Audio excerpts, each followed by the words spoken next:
a little bit delayed, but we'll still have plenty of time. So we're privileged this evening to have with us Mrs. Collette Flanagan, who is a local mother and a former IBM executive. And she is here to talk about her experience with her own sons and what she did as a result. Her son was shot by a Dallas police officer in March of 2013. And Collette turned her grief into anger and then into action. And what she did was found an organization called Mothers Against Police Brutality. And that has grown from a local organization to a national organization.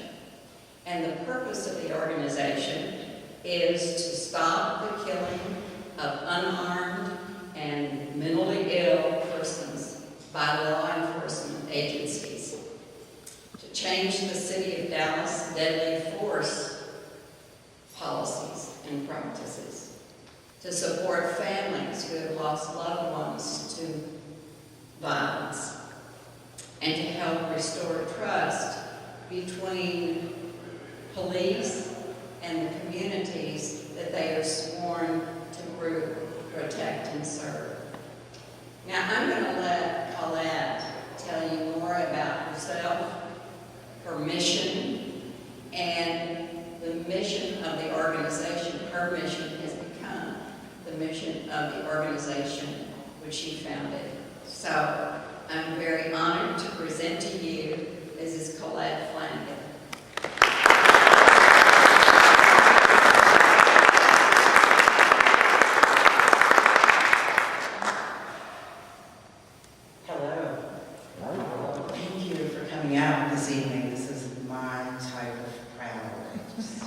Very quaint and personal.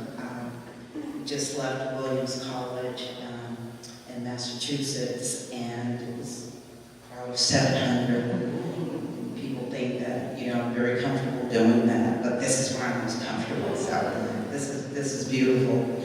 And I always say that it doesn't matter if you're speaking to a crowd of 500 or 5. It's the message and what you do with it. And thus they become the blessed. For my family, a lot of people always ask me, how did you get into fighting against police brutality? And I always tell them, I didn't choose this fight. This fight chose me.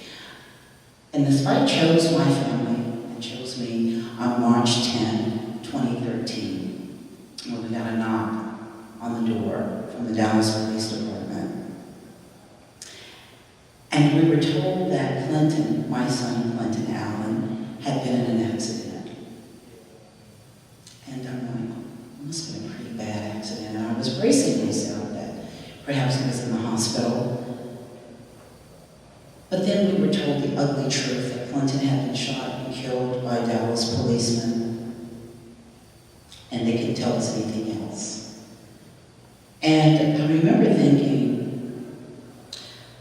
Clinton Allen, that's kind of a pretty common name, so maybe they have the wrong house. And I remember my mind just kind of wondering and going, gosh, they have the wrong house. And when Clinton Allen's real family is notified, it's just going to be horrible for that mother, because it can't be me.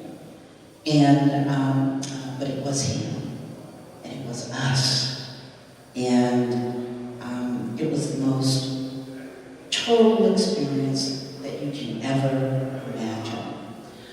You teach your children to respect the police, and if you have a problem, you call the police. And as a Black parent, we have the talk that a lot of you probably don't have to have with your children. And the talk is very candid. It's a talk that's been passed down generations. And the talk is supposed to keep our children safe and to equip them with how to deal with police And the talk is something like, listen, you're a big guy, you're a black guy, and if you're stopped by the police, don't resist, be compliant, do whatever they tell you to do, say yes sir, no ma'am, just do whatever they tell you to do and you'll make it home. And I often think that, did I fail Clinton? You know, I should have been teaching him more about his rights than just to be compliant. But as we begin to learn more about police brutality and that it really exists and that it's just not a phantom in the night, and because there's a culture that exists, whether Clinton had been compliant or not been compliant, the officer that he ran into on that fateful night, it would have been the same result.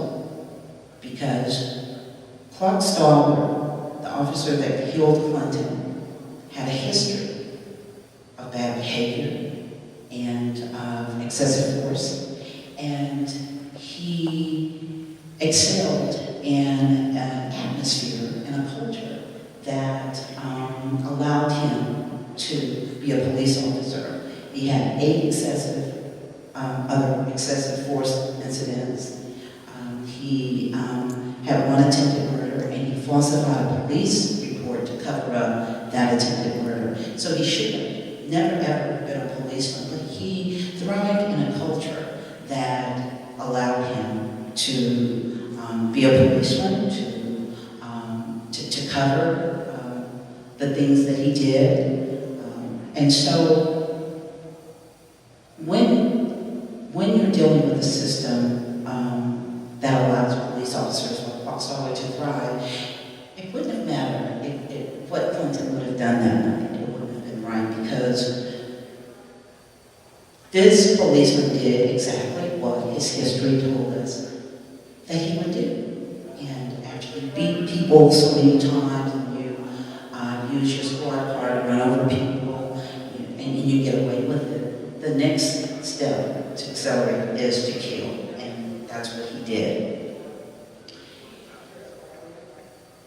So I made a deal with myself, and the deal was, listen girl, you're going to have to fight for this kid right now, and you're going to have to put your grief on the shelf. It's going to be right there whenever you want it, but you're going to have to fight. And how I knew that I was in a fight is because when Clinton was killed, the police department cut off all communication with us.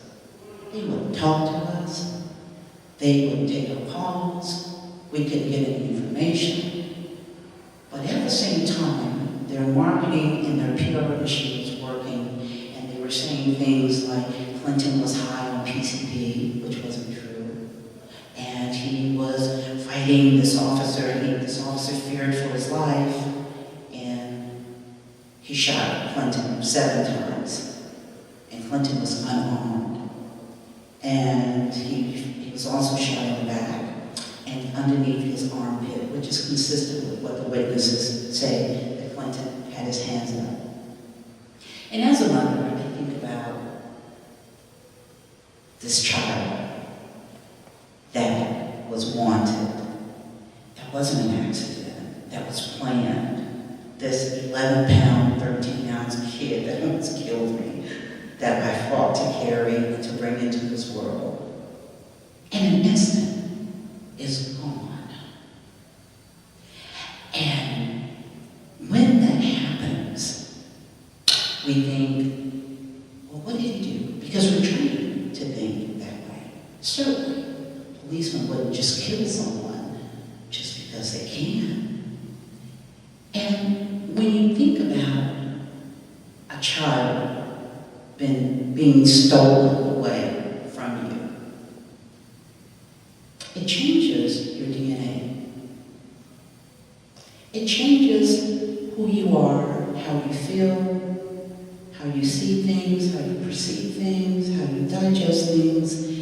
It changes everything about you. Prior to Clinton being can kill. I had just beat cancer. I'm a cancer survivor. And I thought that that was the hardest thing I had ever done. And I remember being conflicted about my treatment and being scared and finally telling the doctor one day, okay, listen, let's get it on, whatever I need to do. I have to live for my children. I want grandchildren. And I only have 2 children, and I'm not through with them. They may be through with me, but I'm not through with them. And so whatever it takes, I'm going to do it. And so I fought cancer with valor. And I kicked its butt. And so happy and ready to move on with my life. And then we lost Clinton. So we had a choice. Because the pain was so debilitating. Do you just lie down and you just stay in bed and you just forget about it? But this child was so special to me. It was like I felt like a mother lioness. It's like I had lost a cub and I was mad as hell. And nothing was going to be the same. And I couldn't get any answers. And so my analytical mind, from being an IBM executive, was to, well, let's see, has this ever happened to anybody else? And, how does this happen? We were just so conflicted. And so we started looking at other cases in Dallas, and we were horrified that they were like cookie-cutter cases. The officer feared for his life. The suspect, not the victim, was on drugs. It was just like the same story. It was like, someone just cut and pasted and put the names in. And so I started contacting families, and I found a lot of broken mothers. And the stories were so horrible. And I couldn't believe that I was living in America. And this was happening to mothers. And I would talk to some mothers, and they would say things like, I just wanted to know their stories. And they started asking me, can you help me? And I remember thinking, are you kidding me?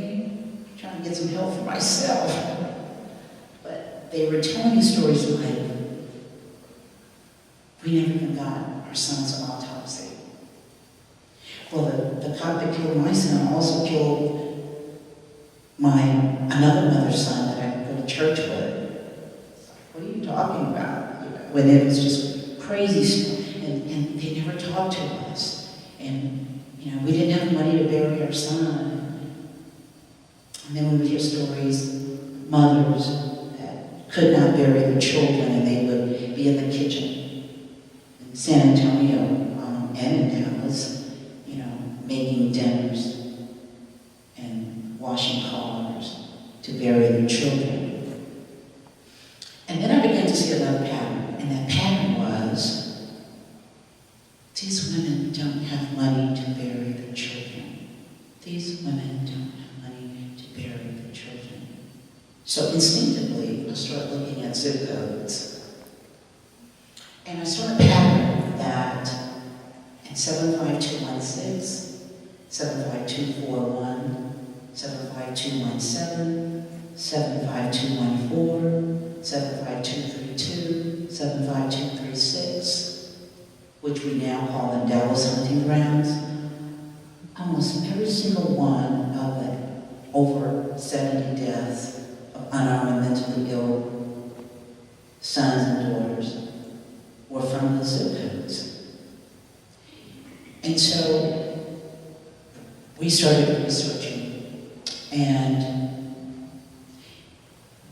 the most awful part of the story that stays with me every day. I'm reminded when I start my day off with prayer, and I thank God for His mercy and His grace and for sustaining me, was that when I started this journey, before I met John, who's a co-founder of Mothers Against Police Brutality, no one would help us. And so I began to understand when mothers would say, no one would help me. I thought that was a cliche at first, but no one would help me.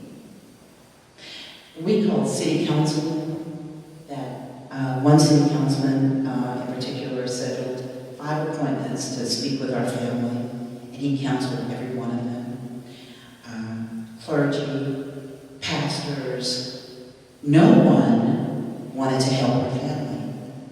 And I was astounded that no one. And the community was disenfranchised.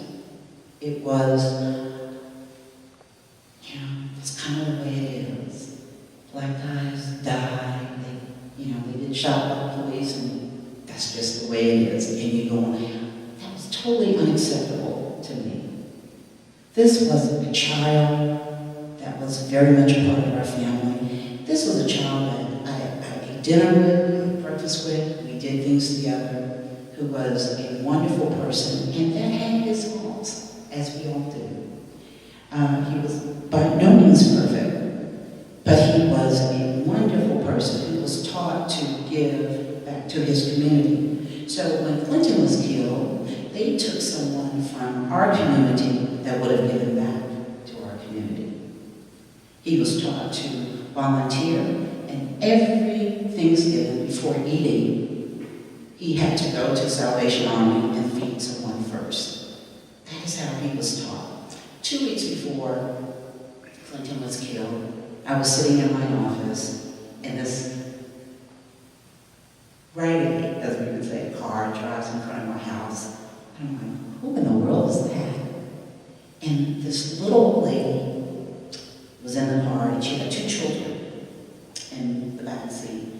And I see Clint drive up behind her, and I remember thinking, oh my God, who did he bring home now? Because he was always doing that. He would always bring people and give them food out of my cupboard.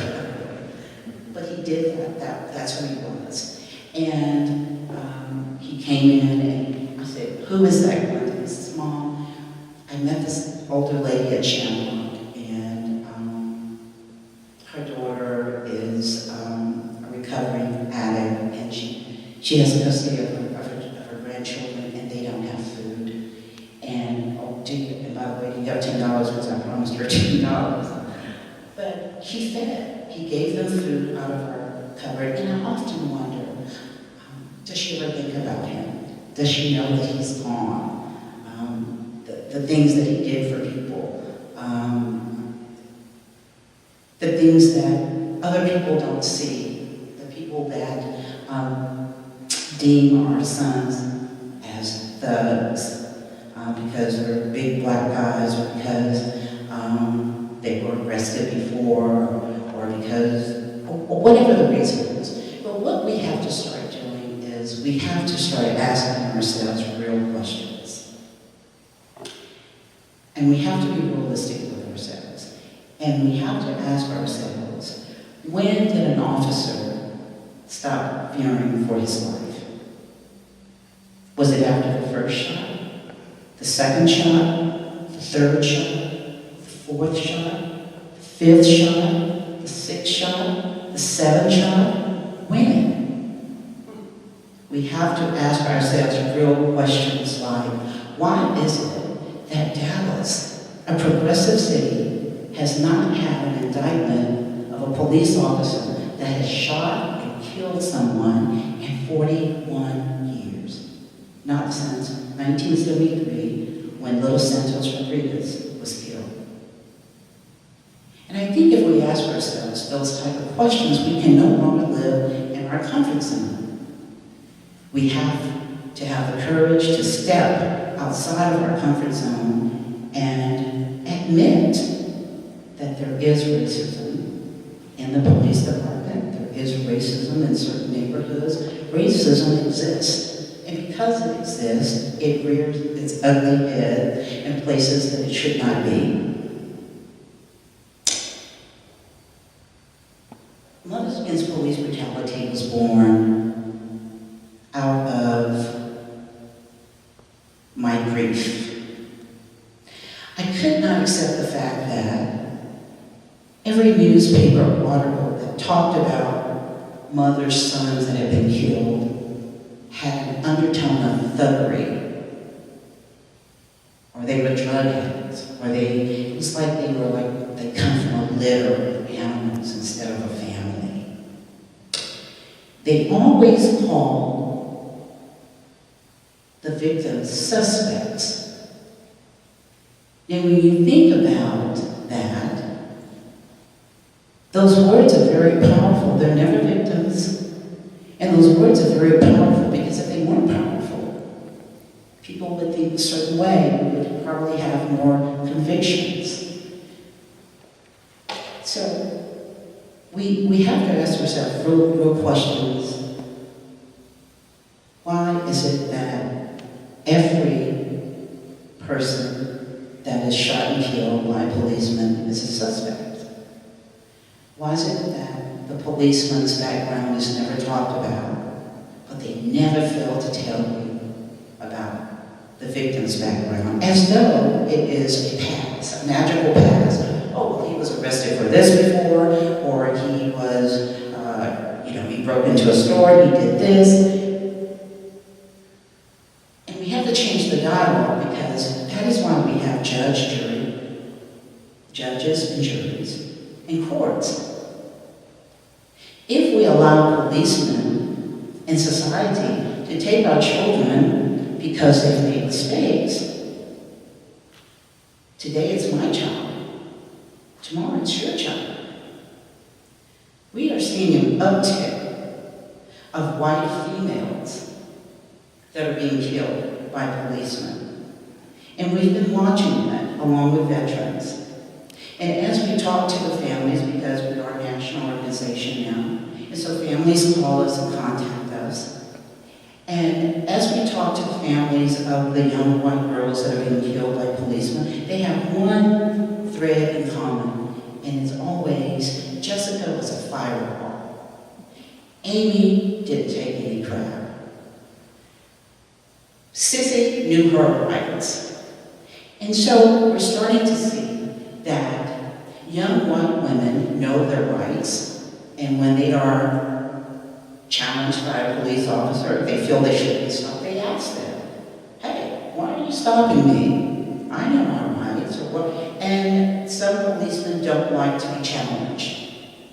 And if you ask some policemen a question, it becomes a challenge to them. And if you are challenging them, then you are resisting arrest. And when you start resisting arrest in their minds, it turns ugly. And so, police brutality, it's not a black people's problem. It's not a Hispanic problem. It's not a poor people's problem. It's not a white people's problem. It is our problem.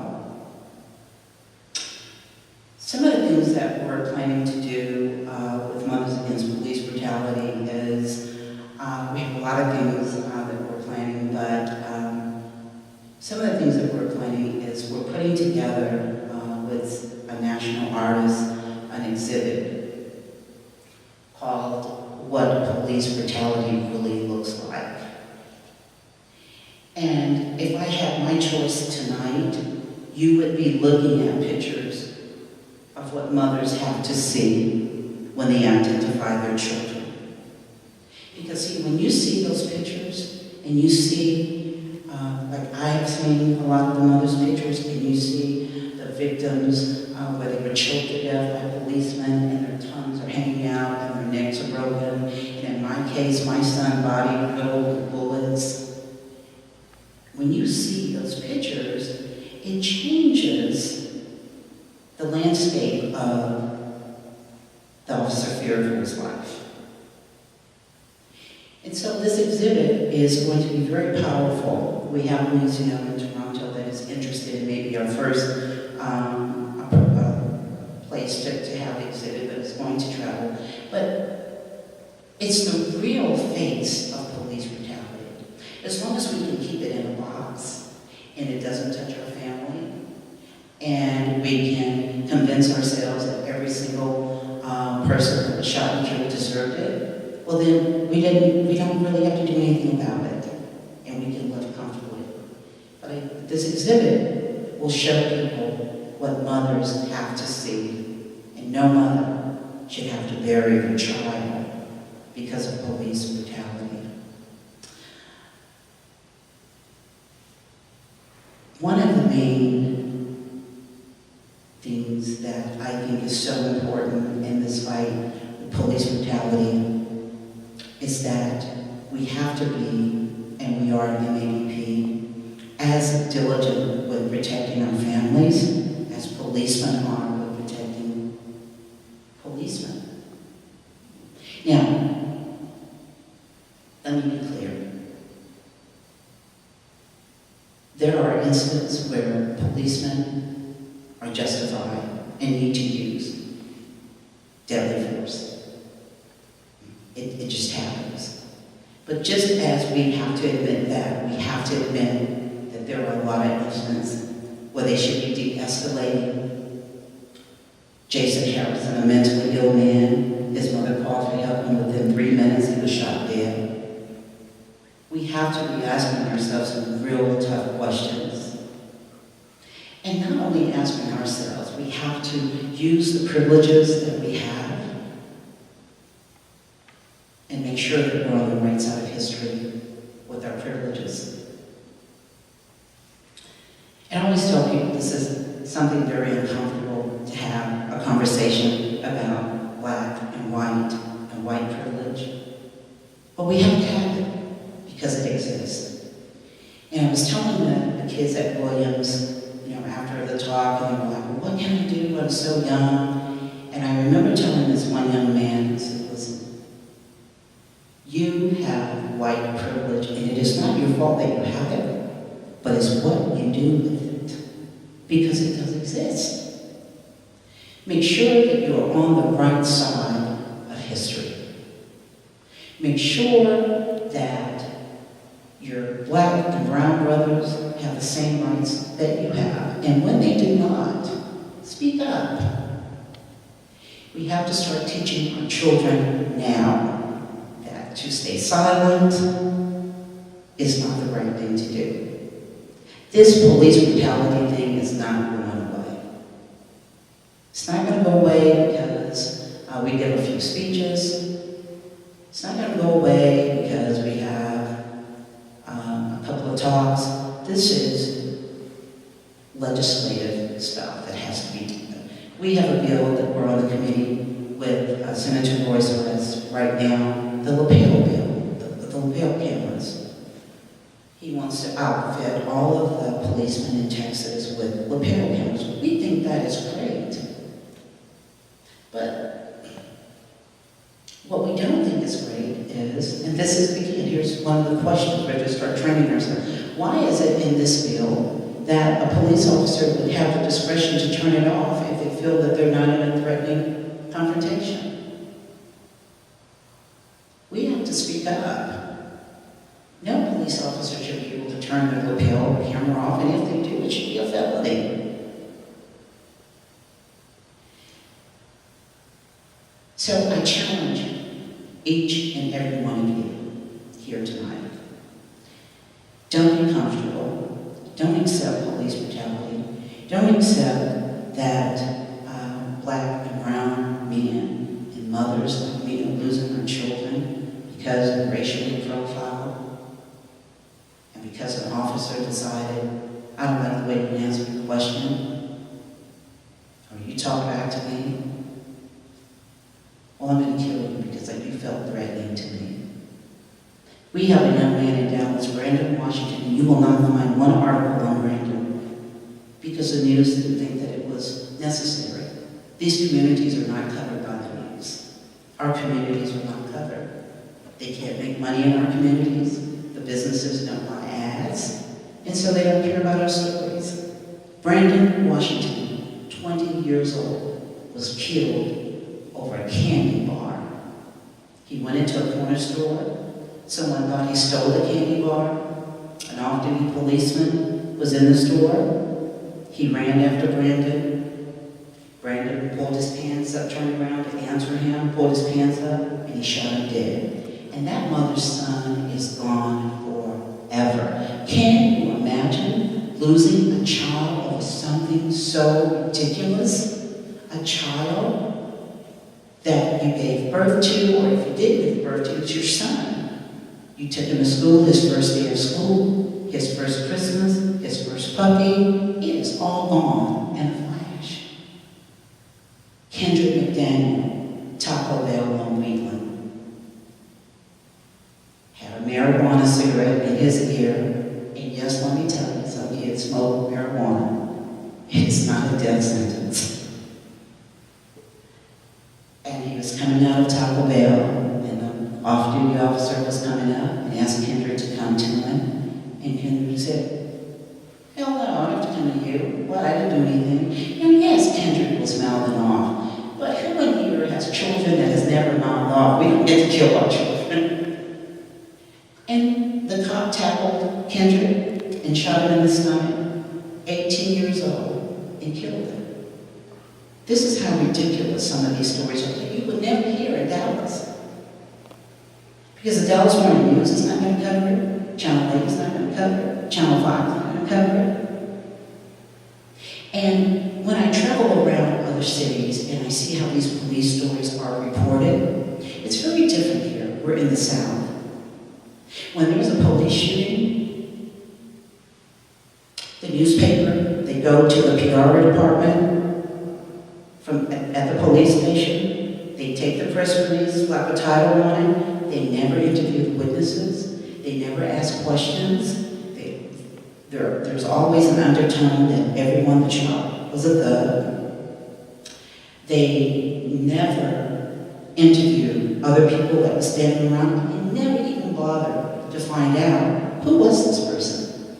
And it becomes the story. That's why every story that you see in police shootings it's always a black guy who was a thug or he was on drugs. And let me tell you, and some of these kids may be on drugs, but it's not a death sentence. It's not a reason to die. And some of these kids may have had run-ins with the law, but it's not a death sentence. They shouldn't be dying over things that if they have the opportunity to live, they would grow out of. Let me tell you, I used to be a flight attendant in the 80s. If my parents knew some of the things I did, you know. So we do foolish things when we're young, but we should be able to live another day and to grow from those mistakes and those experiences. So I ask you to challenge yourself, to ask yourself, what can I do? How can I fight against police brutality? And when you do, go with love, because it is the only thing that will last. Thank you.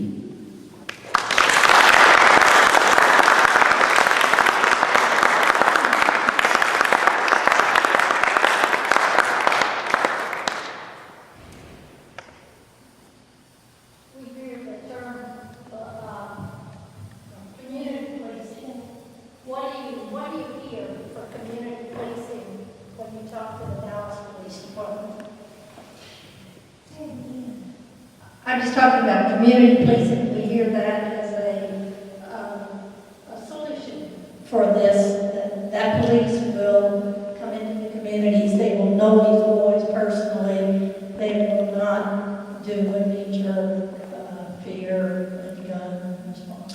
I think community policing is very important. I don't think that it is the complete answer, but I think it is a very important component. You can drive down Overton Road in South Dallas any time of the day, and there are white policemen pulling over 5 or 6 black guys. They're sitting on the curb. Their hands are, they're in cuffs. And statistics show us that 74% of all police shootings are white policemen that are shooting black and brown men. So if policemen are from the community, then that is true. They know, they get to know these guys, and they have more stake in the community. They're not judge by, oh, that's just a big black guy, I'm going to shoot him before he bum rush me and take my gun. You'll know that, hey, he's a big guy, but he's only 16 years old. He can't help that he's big and he's a good kid, Or he has a frown on his face all the time because, his parents just broke up, or his father drinks or whatever. So I think community policing is very important. It's not going to solve police brutality. What has to happen is it has to start within the department. Training on deadly force, excessive force has to change.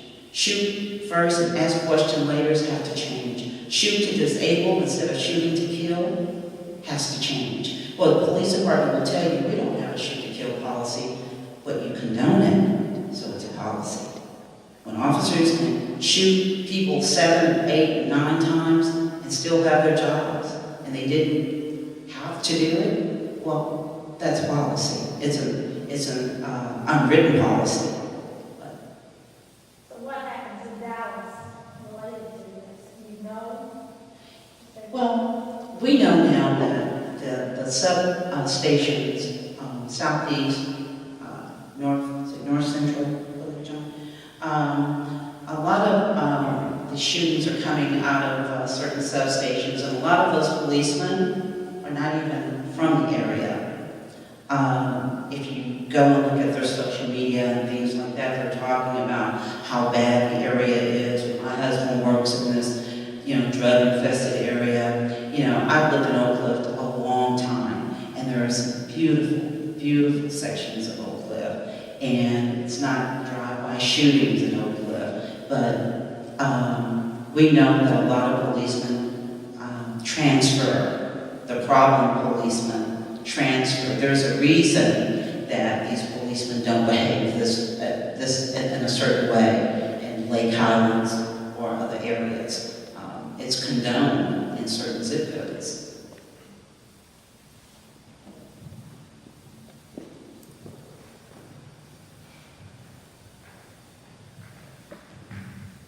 I know that, I can't remember what, I guess it was back in the 80s, 70s or 80s, no, it must have been the 80s, that we got a police citizen review board.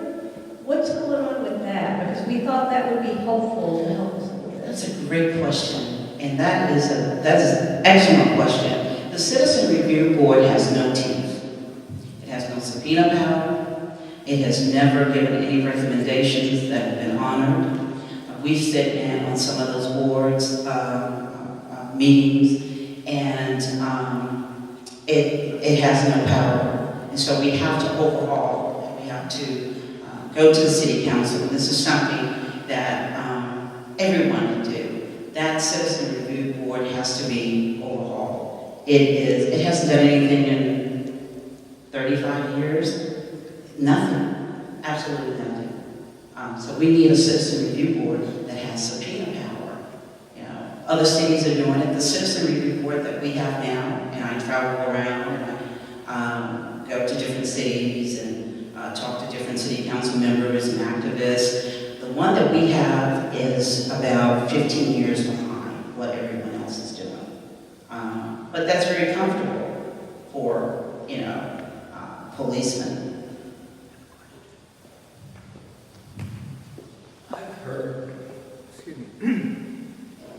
I've heard that victims or suspects, family members have been subjected to, interrogation immediately following incidents. What kind of immediate investigation goes on for the police who are involved, the police who are actually? Right. Another great question. It doesn't. There's a 72-hour rule. Policemen, when they shoot and kill someone, they have 72 hours before they have to give a statement. And during that 72 hours, they can review any witness statements, any video that appears, just anything that's going to help them fashion their reports. Which is something that MAPB also is working with a group of attorneys. We will be basically attacking that 72-hour rule because it's unconstitutional. If you shot someone, they will haul you down immediately, and they want to talk to you right now. They want a statement. Well, policemen should talk right away, but that's not happening with the 72-hour rule. And we know the 72-hour rule was only implemented after a victim, Bennett, forget his first name, Bennett. What is his name? Bobby Bennett. Bobby Bennett, yes. He was shot last November, the mentally ill guy. He was in the chair, and the policeman falsified the record and said he lunged at him, but the neighbor's house camera caught the incident on camera, and when they reviewed the camera, they saw that it was just a blatant lie, and that this officer shot him and could have killed this man unwarranted. And after that, the 72-hour rule was implemented so that officers are not caught off guard with their statements.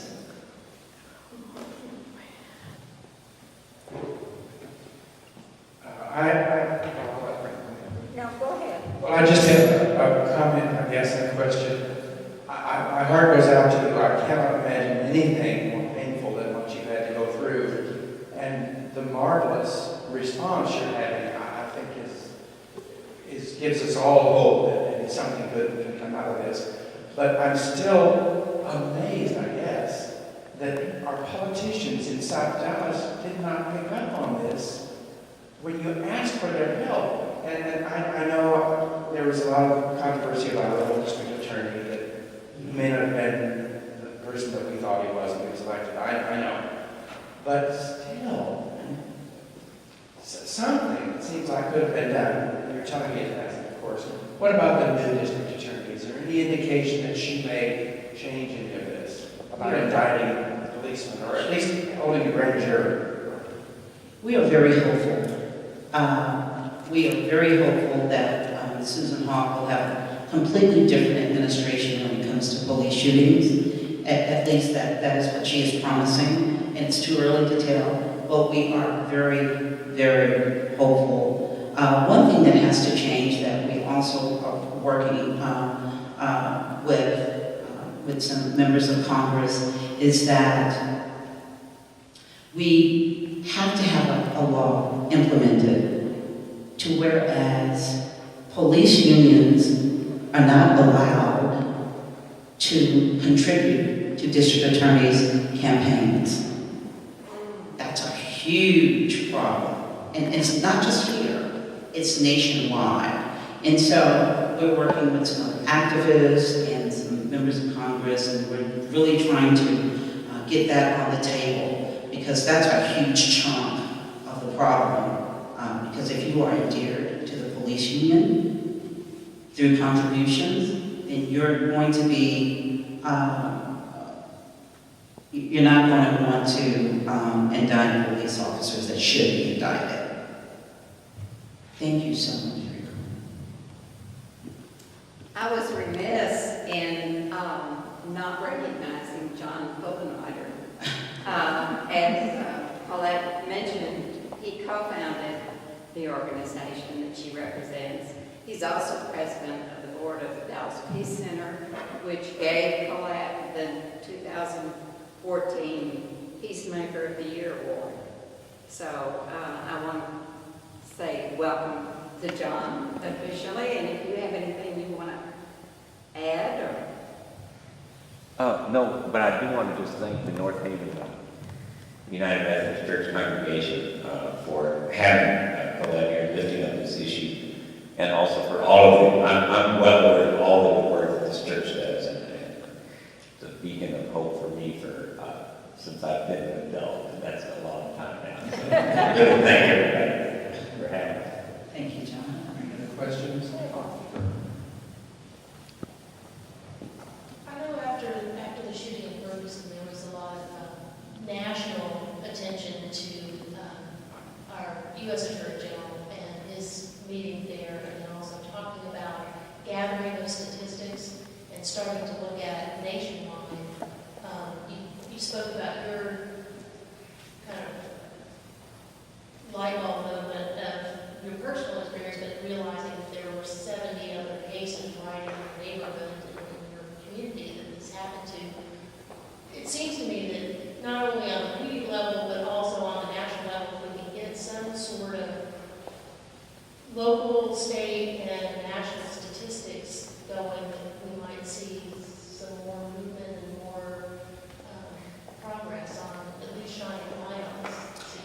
You're absolutely right.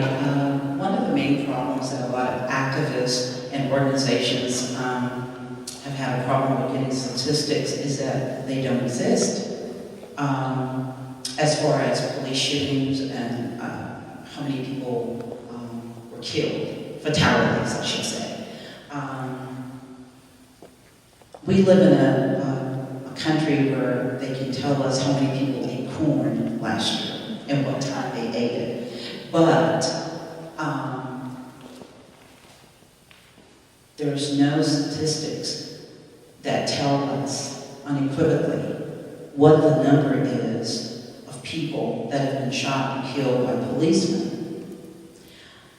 Because all police agencies don't have to report it. It's a volunteer basis. It's on a volunteer basis. And so, like Dallas, for instance, they do report, but the numbers are skewed. They don't tell you the fatalities of people that were beaten to death, died in custody, that were tasered to death, that were ran over by squad cars and died from injuries. They will only give you the shootings, and the unarmed numbers are skewed because in some of those numbers they are saying that a person's hands were weapons, so they're no longer unarmed. So we have to really drill down and get legislation in place to where there's no skewing of the numbers. You know, a policeman shot someone, they died, who were they, and when did it happen?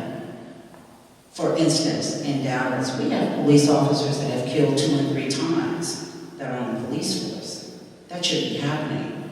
There should also be a national database to where we're not recycling these bad officers. They leave Dallas after getting in trouble and they go get a job in Arkansas.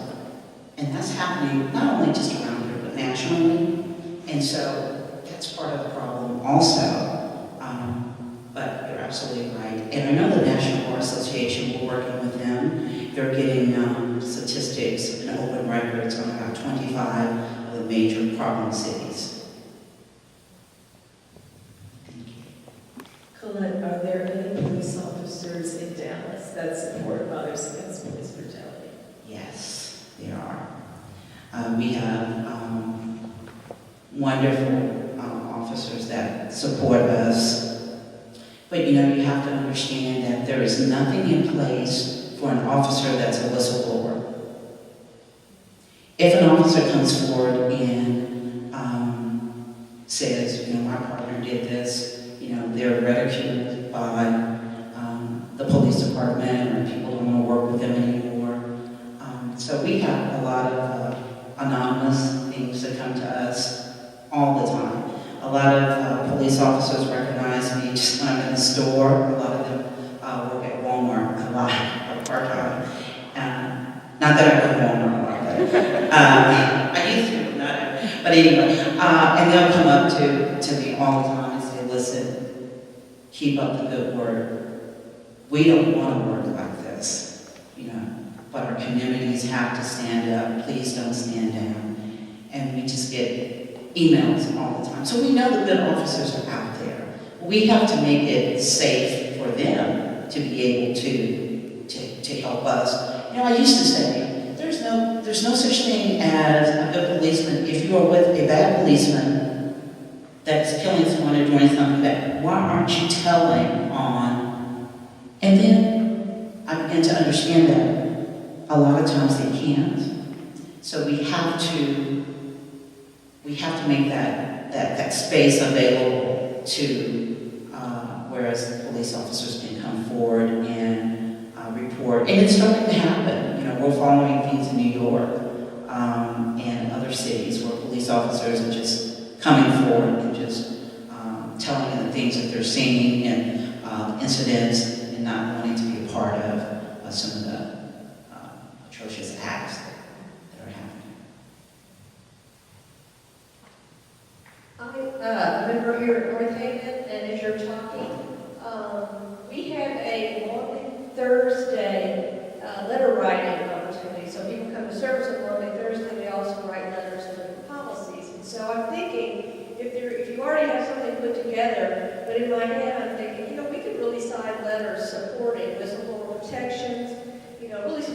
this Absolutely. cause to deal, and then also, I don't know if it's reasonable, if there's enough effort to start promoting the subpoena power for the, whatever you all think would be the most effective 3 or 4 points, and maybe that's something we can do here, maybe people from other churches might enjoy. Absolutely. Try to press for real solutions to it. That is wonderful. That is exactly what we're looking for. That's the support that we absolutely have to have. We have a group of attorneys that's working with us, and before we didn't have that, and we needed that, and we need people to write letters. And there is another group that's in our coalition that is actually working on revamping the Citizens Review Board. And so I'll get your information, and that's an excellent idea, and then we'll get together on that. Beautiful.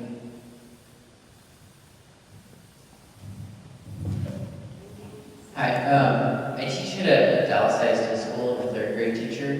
And I'm wondering if you or the organization has thought about partnering with organizations that are working with Dallas ISD to change policies on suspensions and specifically altercations with school personnel. Because I know the suspension rate of Latino and Black males within Dallas ISD is astronomically higher as opposed to the enrollment rates for everyone else. And that correlates well with the national school prison pipeline problem. And I'm just wondering if Mothers Against Police Brutality, there's a common thread there just because of authorities working with minorities, right? I'm just wondering if you're making efforts to connect those 2 issues and work together on those. I'm just curious. That's a fantastic question, and that is a question that we are getting a lot of lately. On our Facebook and our website, we get like over 75 messages a day, and we're noticing the uptick on asking that same question. We also do work with Stop Mass Incarceration out of New York, and that's something that we're definitely going to be looking at because we have a lot of mothers in Dallas that have contacted us and said, listen, my kid was beaten, he was suspended, she was suspended, and it didn't have to go that far. Now we have to go to court. I'm a single parent, I can't take off. Why can't you just have, like suspension in school? So it's happening in DISD. We know that it's happening. So that is something that we are definitely looking at. We don't have a plan, though, for it, but it is on our radar. Absolutely. I like to put your phone. I had another question that occurred to me about, you said about Royce West's bill. Is that in the legislature at this point, or is it? It's a shell bill. It's a shell bill, and it's important to be in on that level of that bill because on that committee and at the table is also the police union.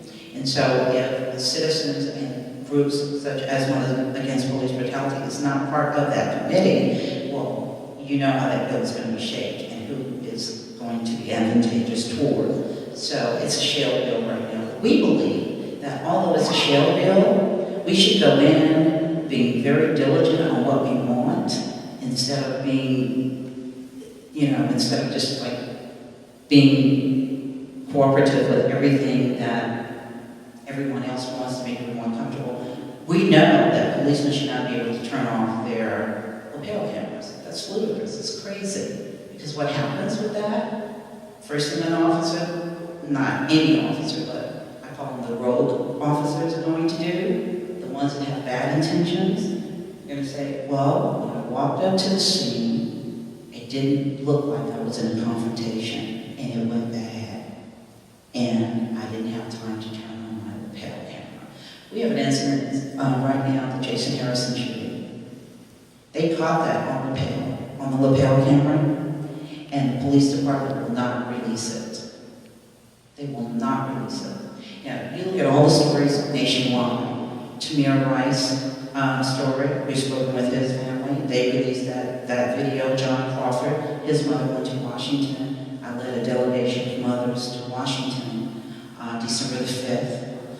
We had congressional debriefings. We met with the White House staff, we met with the Justice Department, we met with each one of the mothers, met with their congressperson, and 110 media outlets covered that delegation, and Dallas did not.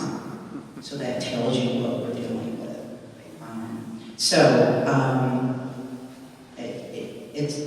We have a lot of work to do.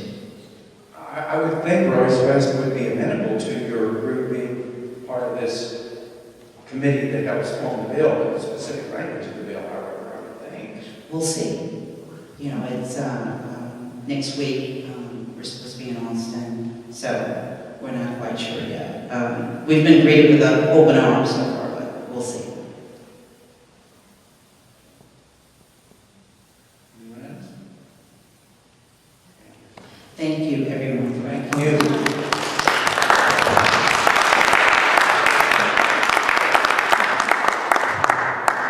I just have a question about whether, the whole case for mentally ill persons also being identifiable as police brutality targets. And the trial done in Stevensville, actually, the man had such erratic behavior, he could very easily have become a part of violence with the police. But I was just wondering if you have had support from mental health associations. That's a great question. We are looking to partner with some major organizations in the mental health field because we know that mentally ill people are more of a danger to themselves and oftentimes become target practice for unsavory policemen. There are so many other instances where a lot of policemen and that goes with community policing, when they know this person has a mentally ill problem, they know how to retreat from that person or call for backup instead of refusing to back down and I'm going to shoot you because you didn't take my order.